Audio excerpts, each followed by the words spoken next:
Protests in Pakistan-administered Kashmir have been called off, and civil rights groups are calling for a general strike instead. That's after 3 people were killed during 5 days of protests against soaring living costs. Our correspondent Kamal Haider is in Muzaffarabad. Life is slowly coming back to normal in the capital Muzaffarabad of Pakistan-administered Kashmir. Now, for the last 5 days, the protesters had blocked major highways. They had demands that the government should reduce the price of electricity because Kashmir provides Pakistan with thousands of megawatts of electricity as well as water. Now, the people had been demanding that the electricity tariff should be reduced because they were exorbitantly high. The people also want that the price of flour should also be subsidized. We were protesting for our 3 main issues that were subsidy on flour, electricity and to cut down the perks and privileges of the parliamentarians. The government in Islamabad was kind enough to have agreed on our demands and allocated funds to help out the poverty-driven people of Kashmir.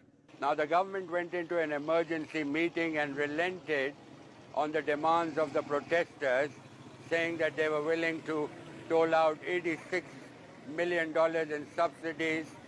The people here have also demanded that the bureaucracy should be cut to size, that the privileges and perks of the bureaucracy should be reduced. The bureaucrats and members of parliament act as parasites on our economy.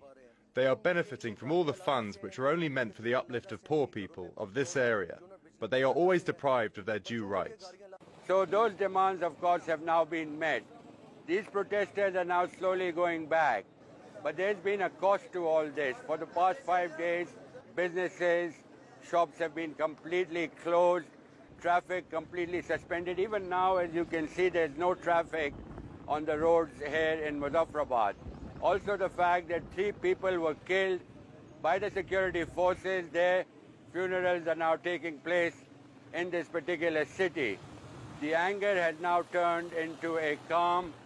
People, of course, are now packing their belongings and going back to the rural areas from where they came. But this is indeed a message for the government in Islamabad. It has to be cognizant of the fact that the people want relief. And if they don't get their relief, they will be back on the streets. Kamal Haider, Al Jazeera, Muzaffarabad.